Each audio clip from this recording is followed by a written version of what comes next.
Welcome back to the GSMC Hockey Podcast presented by the GSMC Sports Network. We're back with our third segment of the night, Laine and Necas seeking trades. But before I get into that, if you would like to support the GSMC Podcast Network in any way, use the tips and donations link at gsmcpodcast.net. It goes a long way.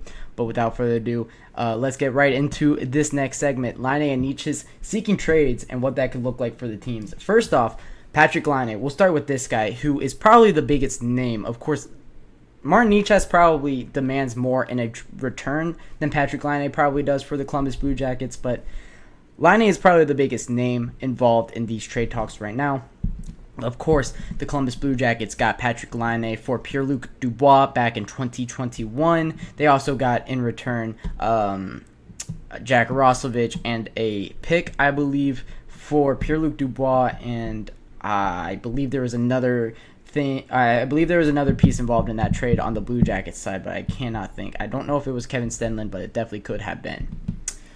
But for Patrik Laine, now having a couple of rough years in Columbus, you look at him now and you could consider him a shell of his former self, and I think that might be fair. He has now returned to that 30 goal scoring mark that he really set for himself in 2016, 2017, or 2017, 2018, and 2019, his first 3 years in the league. He hasn't been able to return to that form yet in his career.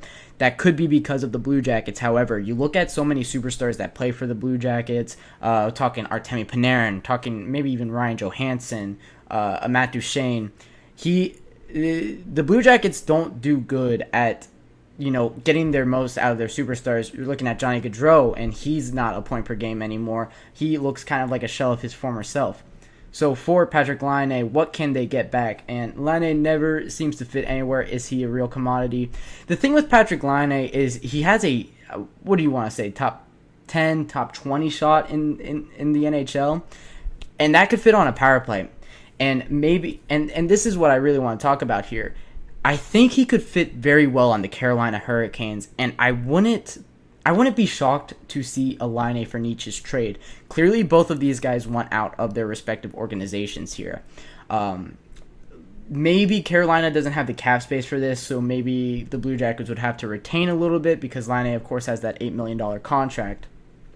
But for the power play for the Carolina Hurricanes, they really do need a proven goal scorer in the NHL, and Laine has the potential to be a 40 goal scorer. We see his fantastic shot, especially when he's on that left wing of a power play, when he is able to when he fits in a system and works very well. When he was on a line with Scheifele and Blake Wheeler in Winnipeg, he looked really good. And I think playing with Aho and maybe Teravainen, if they can re-sign Teravainen, or Aho and Seth Jarvis, who plays on that right wing, can be a very good fit for this Carolina Hurricanes team. But for the Blue Jackets, they could never find a center that could really find Laine, and they tried to play Laine at center, and I mean that just doesn't work. I mean he has the body for it, and he has the build for it, but his defense isn't up to par to play center in the NHL. Surely not. His faceoffs weren't that great, and it just didn't work out in Columbus. And it makes sense, but in Columbus, he had Boone Jenner as his center for most of his career in Columbus, and Boone Jenner, captain of that team, but is not a first-line NHL center, and that's where it gets rough for Patrik Laine. But if you trade Laine for Necas, I believe a 1-for-1 there could look really good for both teams, and could do and I think Laine can really flourish if he does go to the Carolina Hurricanes. And as far as Martin Necas, I mean, looking up some of his numbers right now, first off, he's 25 years old. He fits the timeline that the Columbus Blue Jackets are in.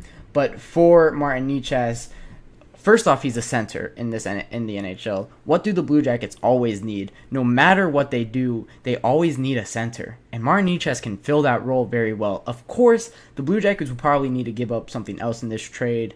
I'm thinking maybe for the Blue Jackets, the problem with them is they have so much of the same, small wingers. However, all of them are really needed in Columbus right now because their depth is not good. So, I mean, you can't move on from like a Kent Johnson. I don't think anybody really wants a Cole Sillinger. I don't think they're willing to move on from a Kirill Marchenko. Maybe an Alexander Texier can be involved in this trade, but I don't know if a team wants to take him on because of his risks, of course.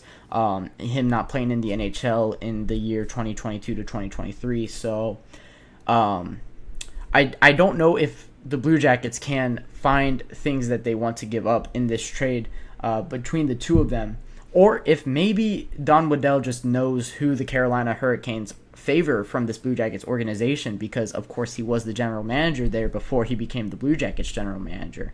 So that's of course an interesting twist into this trade here.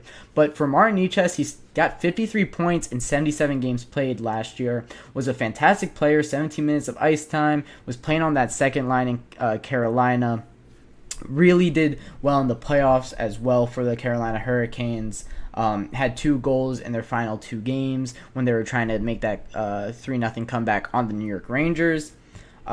He definitely can, of course, he can be of use for the Columbus Blue Jackets, and Laine could be of use for the Carolina Hurricanes, but I do think that the Blue Jackets might try to do a 1-for-1, see what else that would take for them as well. But I think just a swap here would be a great look. It kind of reminds me of that Pierre-Luc Dubois-Patrick Laine swap that we saw in 2022. A very similar look to that because, Pierre-Luc Dubois, who is a center, not enjoying it in his team, traded for Patrick Laine, where you're thinking, okay, Laine would help their power play a lot, a power play that does need a proven goal scorer on it.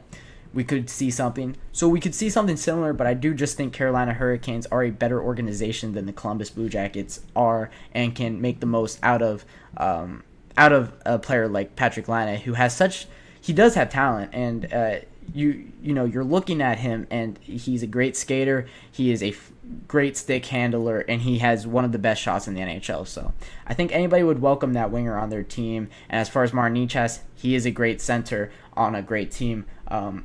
For the Carolina Hurricanes, of course, the 12th overall pick for them in 2017.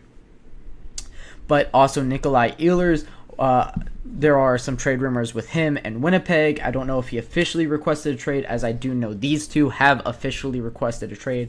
But for Nikolai Ehlers, I don't know what return you would get for a guy like that. Of course, a center, pretty great defensive center at that. I think of Nikolai Ehlers as a second-line center more than a first-line center, at least on a playoff team. So I do believe that would take a high-end first round, maybe a top-tier winger with a prospect, or maybe a great defensive prospect, something along those lines for a Nikolai Ehlers.